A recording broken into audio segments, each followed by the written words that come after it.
All right, we're live. Please don't scream. Let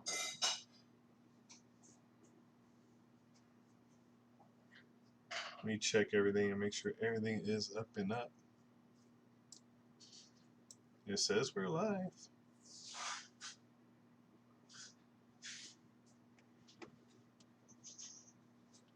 It says we're live.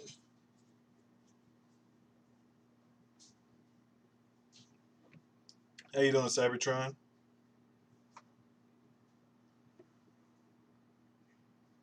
Let me make sure everything is set up here, guys. Sorry.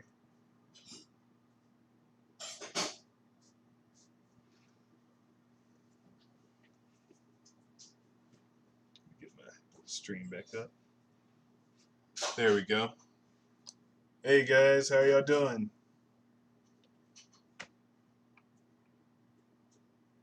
Just make sure y'all can hear me. If y'all can hear me, can y'all please put a one in the chat?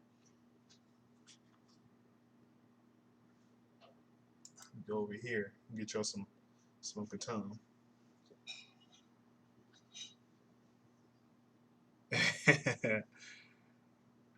How you doing, Hello Kitty? How you doing, Carolina Kelly?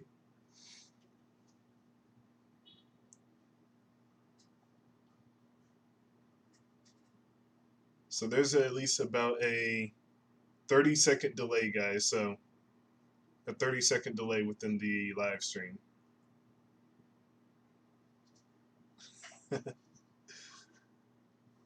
Okay. So as y'all see, no, Milo, don't act up. As y'all see, today we're talking about not just Uncle Tom. Actually, we're actually going to be discussing the history of Uncle Tom and other things that are going on in the world today, guys. So, for those of y'all who see the this is the Google definition of Uncle Tom. Okay, all right. This is the Google definition of Uncle Tom, which states a black man considered to be excessively obedient or servile to white people. Okay. Yeah, it's not that long. It's not that long. It's 30-second delay. That's pretty decent. A person regarded as betraying their culture or social allegiance. Okay. So I want to go ahead and get into this.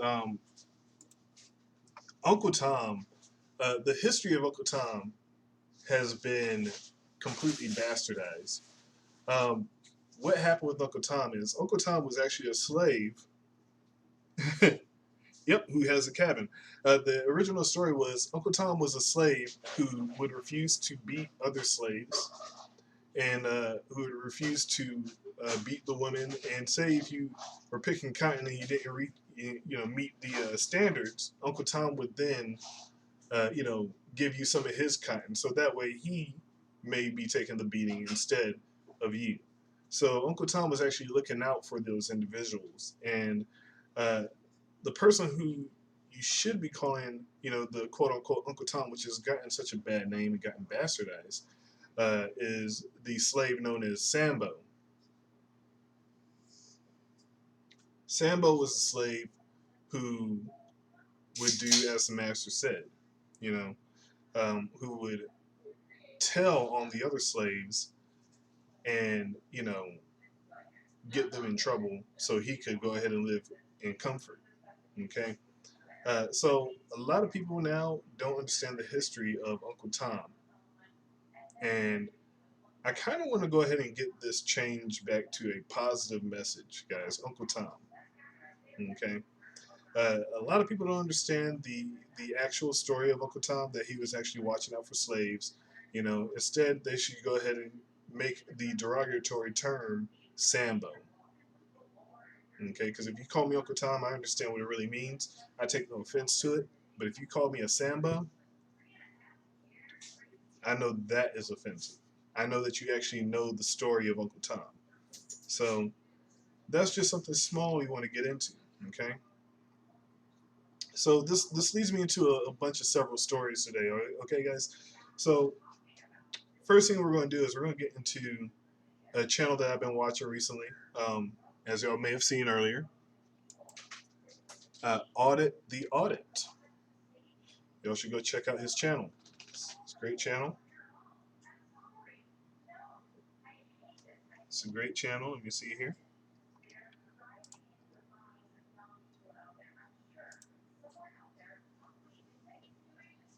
So if you guys haven't checked out this channel, I do suggest y'all check it out. You know, he does, he grades the audit, okay? And by that, pretty much any police interaction with the citizen. So he'll grade both the auditor, civilian, or police officer.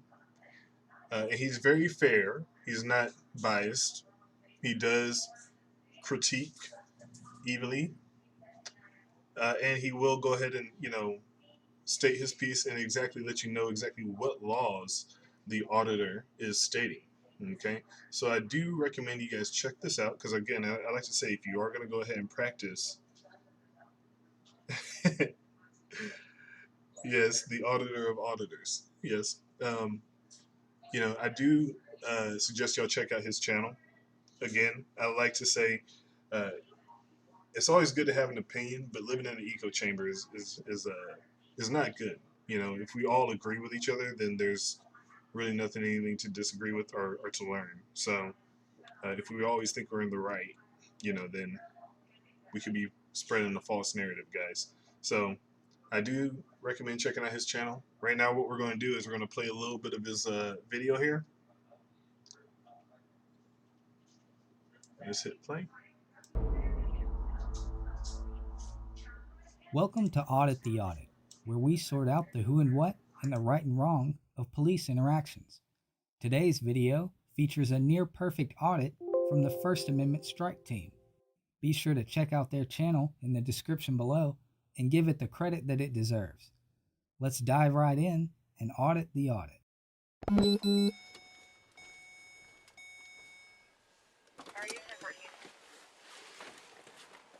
Hey there.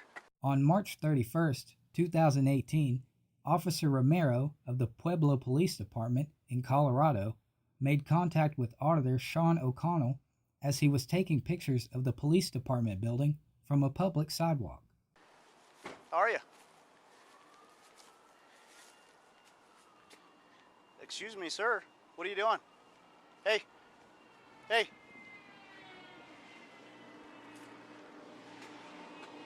All law enforcement officers are trained to conduct 3 distinct types of citizen-officer encounters: consensual encounters, investigatory detentions, and an arrest. Consensual encounters do not require reasonable suspicion or probable cause as long as a reasonable person would feel free to leave or decline to speak with the engaging officer or officers. An investigatory detention, or Terry stop, enables the police to briefly detain a person for further investigation if the officer has reasonable suspicion to believe the person stopped is involved in criminal activity. In order for an officer to place an individual under arrest, probable cause must be acquired. At this point, the interaction taking place between Officer Romero and Mr. O'Connell is considered a consensual contact. Mr. O'Connell is under no legal obligation to engage with the officer and is well within his rights to ignore him. Officer Romero is also acting within his authority by initiating consensual contact with Mr. O'Connell. I'm asking you a question. Who are you? Why are you taking pictures of the department? Sir. The moment Officer Romero made physical contact with Mr. O'Connell, the interaction became an illegal investigatory detention. In order for an officer to conduct an investigatory detention, reasonable suspicion of a crime must be present. The First Amendment guarantees all citizens the right to take photos of almost anything which is viewable from a public setting, with few exceptions. The 1967 Supreme Court case of Katz v. United States established the doctrine of reasonable expectation of privacy, which gave individuals the right to privacy in areas where it is reasonable to assume privacy exists, such as a telephone booth or public restroom. It is completely legal to take pictures of any local police station from a public sidewalk. Therefore, Officer Romero had no reasonable suspicion that criminal activity was taking place. Don't touch me. Okay, I'm gonna Don't put you in touch me. cuffs. Okay? That's fine. You're I gonna be suggest put in you get a cuffs. supervisor. Okay, supervisor's on his way. Okay?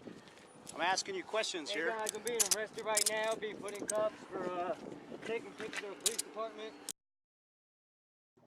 So I wonder what that officer feared the most during this whole situation, because I saw the original video and I saw this video, but it always makes me wonder like what goes through their head, like what was he thinking, could go on, has gone on, what wrong is he doing for him to force this man into handcuffs, and it still baffles me till today. I just don't understand the logic that some people have, right?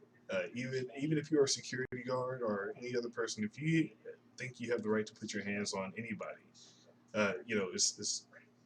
it's just ridiculous. I never understood for you to take away someone's freedom by restraining them. So let's go ahead and continue with this here. Don't turn my phone off. Okay, you are not in control here. I am, actually. You work for me, I don't work for you. 46, I got one in custody over here. I need a You're supervisor. gonna lose your job, buddy. It's illegal detainment. Can you please call a supervisor out here? This is an illegal detainment under 16.3.103. The statute that Mr. O'Connell is referring to is Colorado Revised Statute 16-3-103, which outlines when an officer has the authority to stop a suspect. According to the statute, a peace officer may only stop an individual who he suspects is committing, is about to commit, or has committed a crime. Okay. Hang out here. You don't have permission to search me, I don't consent to any search procedures. Okay, I'm waiting for a supervisor to come up here. Okay, that's fine. Okay. What's your name and badge number? Romero, Romero? 0702. Okay, sounds Okay. good. Did you stop my video camera over there? I'm not messing with your phone. Okay. Can you tell this officer to take his hands off me and to uncuff me? Oh, I don't want to tell him anything. Okay. You'll wait till a supervisor gets here, and you can talk to him from there. Okay. All right, I'm done talking to you guys then. Okay. So what's up? He's taking picture of the department, taking pictures of all our stuff here. So I don't know what he's doing. Try to talk to him. He's not talking to me. He starts walking away. While the act of public photography is not illegal, it can be considered suspicious. Officers are allowed to make consensual contact with citizens who are photographing in public, but officers cannot conduct an investigatory detention unless they have reasonable suspicion of the occurrence of a crime. He took pictures of our stuff. Oh, I'm so worried. He took pictures of our stuff, guys. Again, that's what he feared the most. Physical copies or digital copies of your stuff. Our stuff, the taxpayer stuff. But I find this funny. Again, we got another 6 minutes in here. I think I'll play a little bit more. I don't want to get copyright striked, although I am going to get demonetized. But again, I don't want the claim of the video to go to anyone else. But I know I'll get demonetized. It happens every time. But let's go ahead and continue this. Reasonable suspicion must be supported by a collection of objective facts which lead an officer to believe a crime has or is going to be committed. Mr. O'Connell is on a public sidewalk in the middle of the day. There is no obvious evidence of a crime occurring. Is that a reason to cuff me? Yeah, that you're reasonable being articulable detained right suspicion? now. Yeah. For what? For what crime? Yeah. No, it's reasonable suspicion. Of what crime? Okay. You have to have reasonable suspicion of a crime to detain somebody. I am not going to speak to you. That's you can fine. speak to my supervisor when he gets here. You have me in cuffs right now. Okay, yeah. You're So I'm being gonna detained talk- at the moment. Yeah. Because you're Okay. What's that?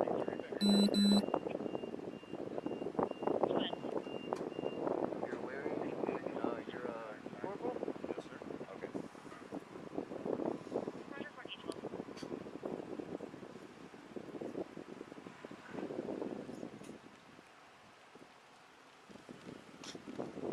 Oh. I don't want to answer your question.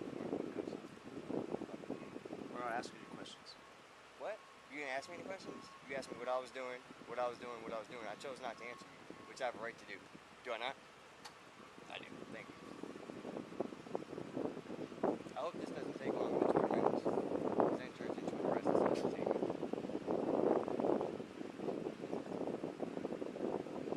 Hey guys, if I'm still live streaming, call the Pueblo Police Department.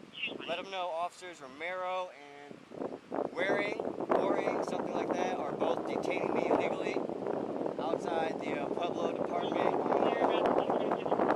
I don't know what street this is.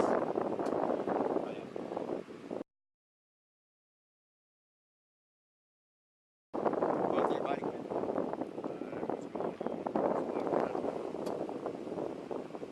Is yours on? It's always on.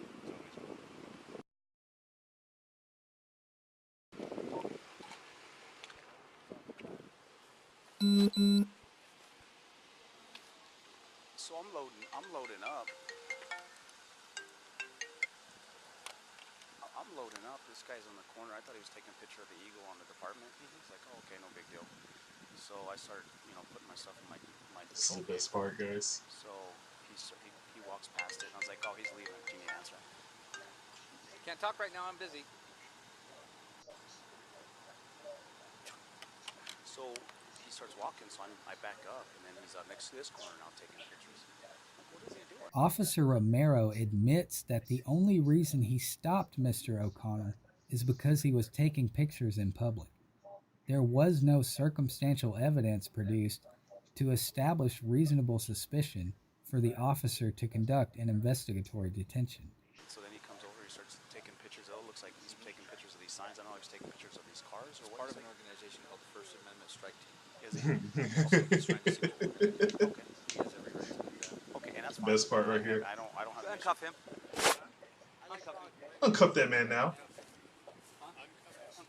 I did nothing wrong. I was not breaking the law. This officer just illegally detained me. Yes, I know. We done fucked up today.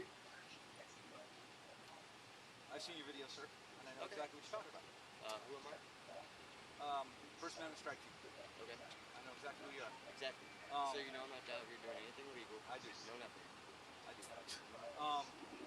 I'd like to file a complaint against this officer for There's two. deprivation of rights. Overall, Officer Romero gets an F for illegally detaining Mr. O'Connell for refusing to acknowledge him during a consensual encounter and for being ignorant of the protections granted to public photography under the First Amendment. Mr. O'Connell gets an A+ for immediately asking for a supervisor, citing the exact statute which the officer was violating, and remaining silent throughout the majority of his detention. I commend Mr. O'Connell for exercising his rights and conducting an audit without instigating contact with police, disturbing public discourse, or being distasteful. Many auditors use their rights as weapons to combat the tyranny of local police departments instead of using them as a means to educate officers or citizens and prevent further misconduct. The responding supervisor also gets an A for educating Officer Romero about public photography, immediately uncuffing Mr. O'Connell, and instructing Mr. O'Connell on the proper channels to file a complaint against Officer Romero. Alright, guys, I'm gonna end that one there again. And I know we played most of the video. There's like a minute left of it. But again, I don't want to take away any views from this guy. He's doing a great job. I think he started a few months ago. I definitely recommend checking out his channel. But this here is amazing, right? This is a good officer right here. This sergeant. So he did his job. He came out there. He should be commended. Again, we should always reach out to the people who do a good job as well, because again, those who do a bad job, we reach out to them and say, hey, this guy's doing a bad job. Do the same for the good officers. Okay, so let's go ahead and close this. Remove it. Boom. Now, this is why I brought up the Uncle Tom situation today. Okay, for those of y'all who do not know, right now there is, as you can see upon the description, a slavery reparations bill debate.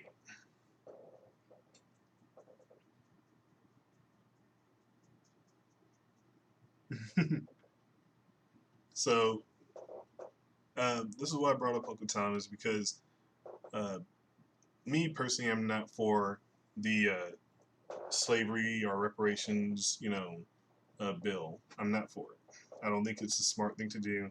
I don't think you can please anybody nowadays. I don't think correcting hundreds of years of slavery uh, is going to be fixed due to some bill that you want to pass to give African Americans money.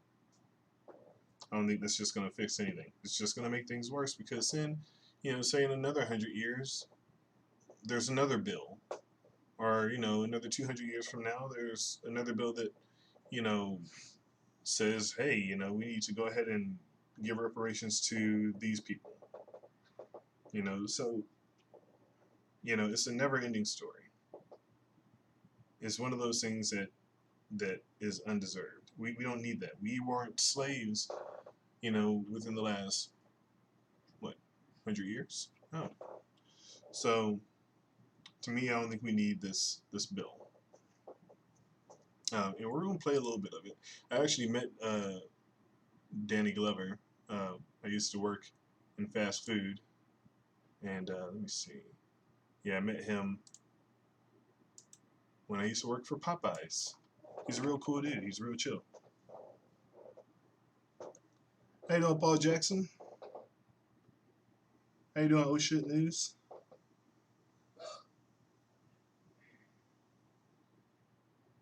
Thank you very much, Oh Shit News. Or OSN, or however you want to be called. How you doing? It's all too much. It's all too much. I met Carolina Kelly already. Hello Kitty Lover Man is here. Cybertron, thank you for joining. You didn't miss much. Again, we're just going over a few things. We did discuss a brief history of Uncle Tom. We also went through a video of a new channel. I'm not sure if he's new, but I did subscribe, because I like to hear a dialogue. There we go. From Audit the Audit. Yeah, that's the channel. Audit the Audit. And Paul, I'm doing great.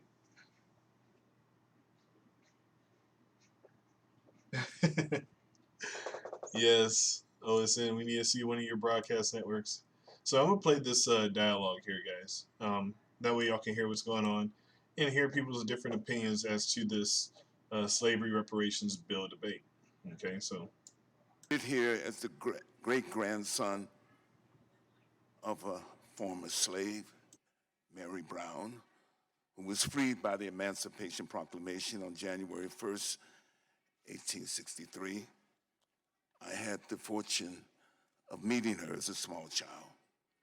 This hearing is yet another important step in the long and heroic struggle of African Americans to secure reparations for the damages inflicted by enslavement and post-emancipation and racial exclusionary policies. I am not here in anger or anguish. I am not in any way seeking to encourage hostilities. There are diverse opinions in this room, and I understand it, appreciate it, respect it, admire it, and love it. I'm a product of my history. I am clearly a child that has walked this path. No, I did not pick cotton. But I will say that those who picked cotton created the very basic wealth of this nation. For cotton was king. There was no other product. Yesterday, when asked about reparations, Senate Majority Leader Mitch McConnell offered a familiar reply. America should not be held liable for something that happened 150 years ago, since none of us currently alive are responsible. Enslavement reigned for 250 years on these shores. When it ended, this country could have extended its hallowed principles, life, liberty, and the pursuit of happiness to all regardless of color. But America had other principles in mind. And so for a century after the Civil War, black people were subjected to a relentless campaign of terror, a campaign that extended well into the lifetime of Majority Leader McConnell. We grant that Mr. McConnell was not alive for Appomattox, but he was alive for the electrocution of George Stinney. He was alive for the blinding of Isaac Woodward. What this committee must know is that while emancipation dead-bolted the door against the bandits of America, Jim Crow wedged the windows wide open. And that is the thing about Senator McConnell's something. It was 150 years ago, and it was right now. I feel a sense of anger where we are in the United States of America, where we have not had direct conversations all about a lot. All right, guys, before we continue, I just want to say this kid right here behind the shoulder of this man here, he has a perfect reason as to why I say I enjoy his point of view, okay? So, again, once this video is done, we're going to go ahead and play what he said, and, you know, hopefully people agree and understand as to why I agree with this kid's opinion, okay? A lot of the root causes of the inequities and the pain and the hurt manifested in economic disparities, manifested in health disparities, manifested in a criminal justice system that is indeed a form of new Jim Crow. And so we as a nation have not yet truly acknowledged and grappled with racism and white supremacy that has tainted this country's founding and continues to persist in those deep racial disparities and inequalities today.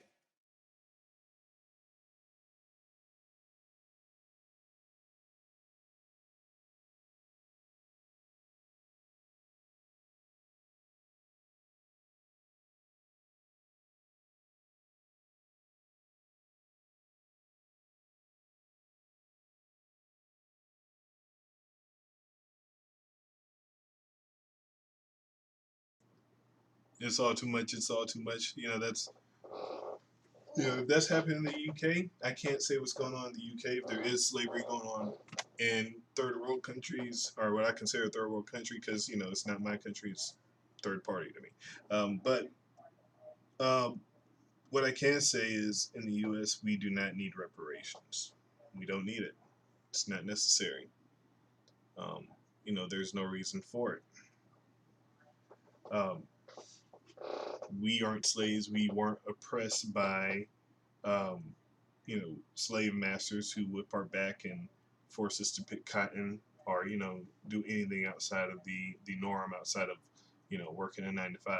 And I think there's a solution to fixing our communities, but we all have to be able to put in the work towards fixing our communities, and, you know, towards, you know, building up our neighborhoods and environments. So right now, what I'll do here is I'll go ahead and get to this one here. That's what I gotta do. Boom. All right. So I just want y'all to see this here, okay? And this is kind of what I was getting along with the Uncle Tom reference here. I'm gonna let y'all see this man's reason as to why he is opposed to the reparations bill. You know,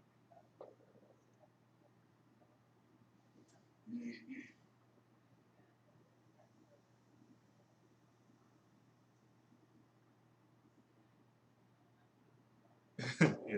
So I'm gonna go ahead and play this. I'm just reading y'all's comments. Sorry, I paused for a minute.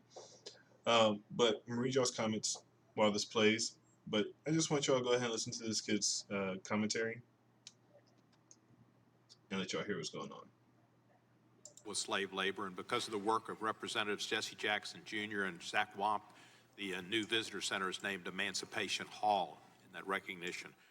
Mr. Coleman Hughes is a columnist for Quillette and has worked as a freelance opinion writer since January 2018. He's had pieces published in the New York Times, the Wall Street Journal, the National Review, the City Journal, and the Spectator.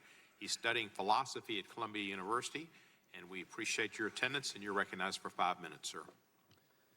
Thank you, Chairman Cohen, Ranking Member Johnson, and members of the committee. It's an honor to testify on a topic as important as this one.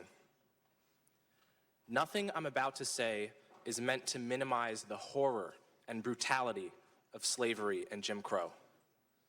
Racism is a bloody stain on this country's history, and I consider our failure to pay reparations directly to freed slaves after the Civil War to be one of the greatest injustices ever perpetrated by the U.S. government.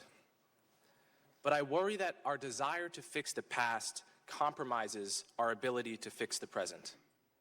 Think about what we're doing today. We're spending our time debating a bill that mentions slavery 25 times, but incarceration only once, in an era with no black slaves, but nearly 1 million black prisoners. A bill that doesn't mention homicide once, at a time when the Center for Disease Control reports homicide as the #1 cause of death for young black men. I'm not saying that acknowledging history doesn't matter. It does. I'm saying there's a difference between acknowledging history and allowing history to distract us from the problems we face today. In 2008, the House of Representatives formally apologized for slavery and Jim Crow. In 2009, the Senate did the same. Black people don't need another apology. We need safer neighborhoods and better schools. We need a less punitive criminal justice system. We need affordable health care. And none of these things can be achieved through reparations for slavery. Nearly everyone close to me told me not to testify today. They told me that even though I've only ever voted for Democrats, I'd be perceived as a Republican and therefore hated by half the country. Others told me that by distancing myself from Republicans, I would end up angering the other half of the country. And the sad truth is that they were both right. That's how suspicious we've become of one another. That's how divided we are as a nation. If we were to pay reparations today, we would only divide the country further, making it harder to build the political coalitions required to solve the problems facing black people today. We would insult many black Americans by putting a price on the suffering of their ancestors. And we would turn the relationship between black Americans and white Americans from a coalition into a transaction, from a union between citizens into a lawsuit between plaintiffs and defendants. What we should do is pay reparations to black Americans who actually grew up under Jim Crow and were directly harmed by second-class citizenship, people like my grandparents. But paying reparations to all descendants of slaves is a mistake. Take me, for example. I was born 3 decades after the end of Jim Crow into a privileged household in the suburbs. I attend an Ivy League school. Yet I'm also descended from slaves who worked on Thomas Jefferson's Monticello plantation. So reparations for slavery would allocate federal resources to me, but not to an American with the wrong ancestry, even if that person is living paycheck to paycheck and working multiple jobs to support a family. You might call that justice. I call it justice for the dead at the price of justice for the living. I understand that reparations are about what people are owed, regardless of how well they're doing. I understand that. But the people who are owed for slavery are no longer here, and we're not entitled to collect on their debts. Reparations, by definition, are only given to victims. So the moment you give me reparations, you've made me into a victim without my consent. Not just that, you've made 1/3 of black Americans who poll against reparations into victims without their consent. Who is his And black black man? Americans have fought too long for the right to define themselves, to be spoken I for want in such a reparations. condescending manner. The question is not what America owes me by virtue of my ancestry. The question is what all Americans owe each other by virtue of being citizens Look of at the this same dude nation. trying to get us off the plantation. And the obligation of citizenship is not transactional. It's not contingent on ancestry. It never expires, and it can't be paid off. For all these reasons, Bill H.R. 40 is a moral and political mistake. Thank you. Thank you, Mr. Hughes. Boo that man. Chill, chill, chill, chill. He was presumptive, but he still has a right to speak. Yeah, chill, homie. Mr. Burgess Owens is recognized. Mr. Owens.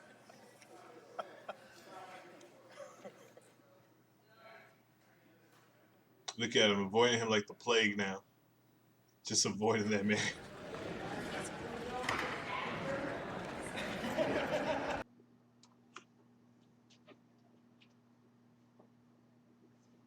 You hear the crowd when he says, "I'm opposed to this bill." Boo.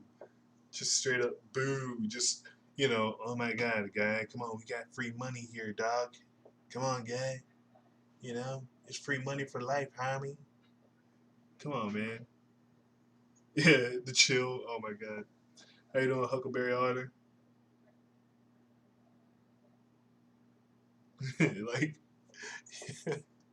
like, come on, man. Like that right there is what I'm saying. Is the Uncle Tom mentality, right? Because he's trying to do good for the community, right?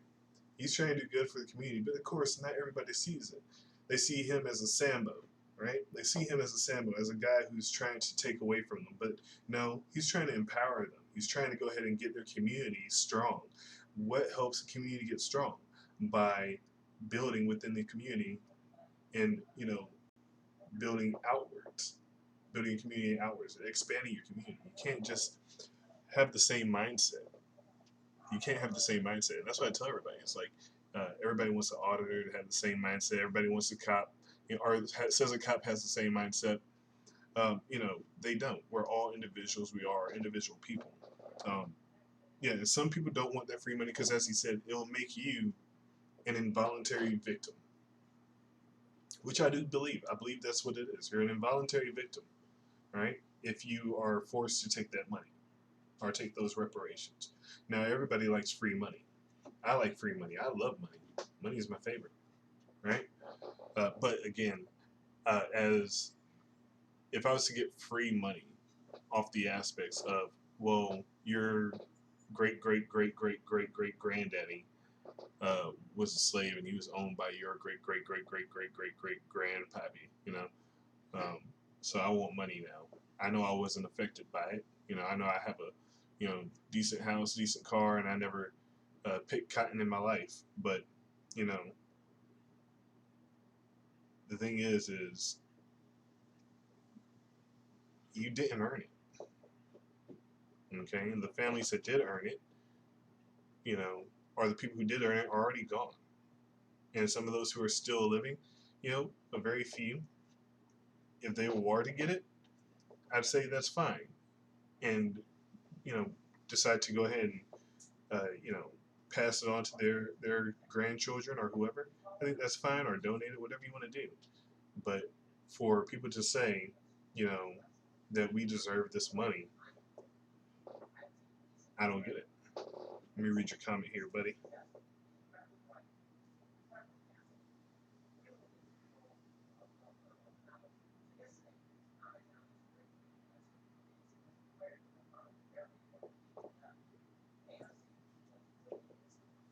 And Hello Kitty lover man. No, I don't. I would not turn down free money. I'm not kidding. But again, in this context, I'd feel like it is. How would you say? It's more of looking down on me because I like to earn my cash. I don't like to. As you notice, I don't put on any PayPal links onto my channel. I don't put on any, GoFundMe links to my channel. I don't do that.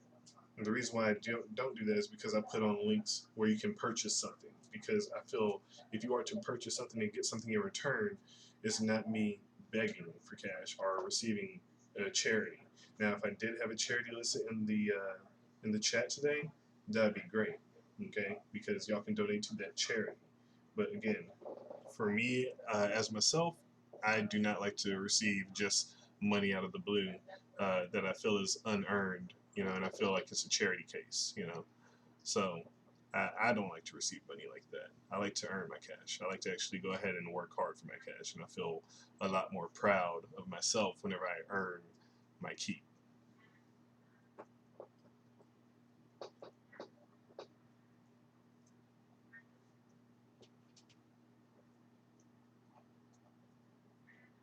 Yeah.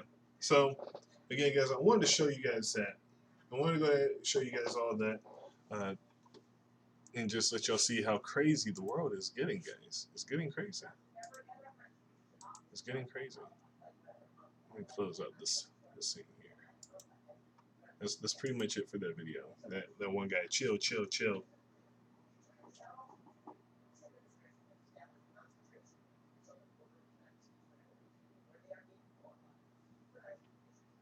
And Hello Kitty, I do appreciate any cash y'all want to give to me. I do. I just never have. That's why I took away the donation button, because I don't like to receive cash that way. I don't like to receive gifts that way. I do appreciate it. You know, I do appreciate it, guys. Trust me, I do. But instead, I feel like I didn't really earn that. Okay. Instead, that's why I put in different links. If you guys ever want to help me out, and I'm telling you exactly, if you ever want to help me out, there's links in the description, right? And they lead to all the gear that I have on my computer right now. They link to all the gear that I have on my computer. If you do ever want to help me out, you can copy that link and put it into your bookmark. Anytime you go to Amazon, you can go ahead and purchase something on Amazon. It doesn't have to be anything in that link.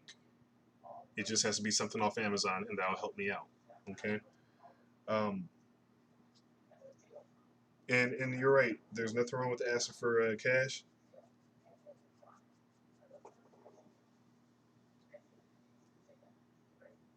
Yeah, there's nothing wrong with asking for cash. I don't judge anybody who does ask for cash. It's just my personal opinion. Whenever if I do it, I'd have to really be needing that cash, right? And at this time I don't need that cash. You know, I'm not too proud of myself to ask for cash. I just don't need it right now. Okay, so I rather earn any additional cash by giving you a product, okay, giving you something that you can reuse, getting you something that you can actually take home, instead of something that you can only see. Okay, I like to be motivational for other people, and hopefully inspire them to get out there and do other things, and live a better life and try and earn their own cash. I try and actually build up other people's revenue. But what I want you guys to do is understand I don't want free things.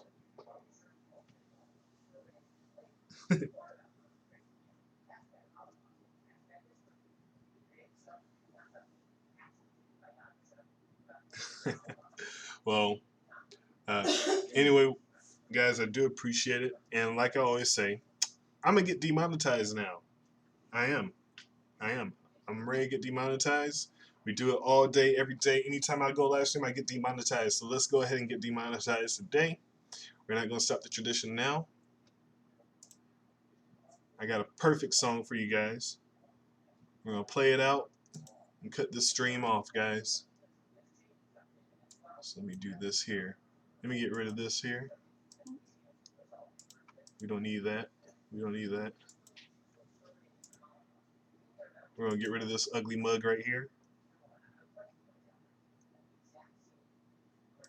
Get rid of that UGG mug.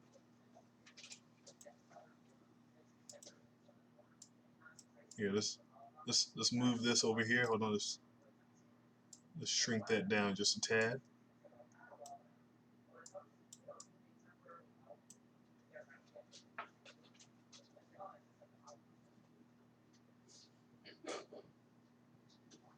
And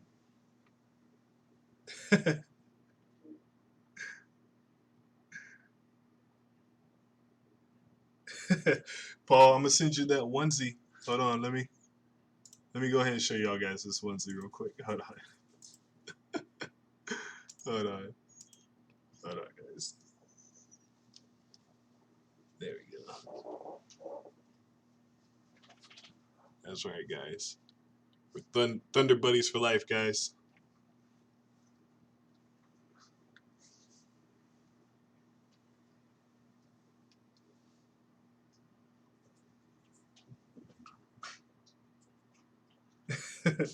Slave to Love. I actually had a song already set up for us. So what I'll do here is I'm going to save that song for next time, Paul. It's just I don't want any ads running because, again, we already ran the ads. It's already ready to go, but, we're going to go ahead and get this set up for you guys, and we'll talk to y'all later. I do appreciate y'all coming out, and I do appreciate y'all joining the stream. Love, peace, and chicken grease. Take it easy, guys.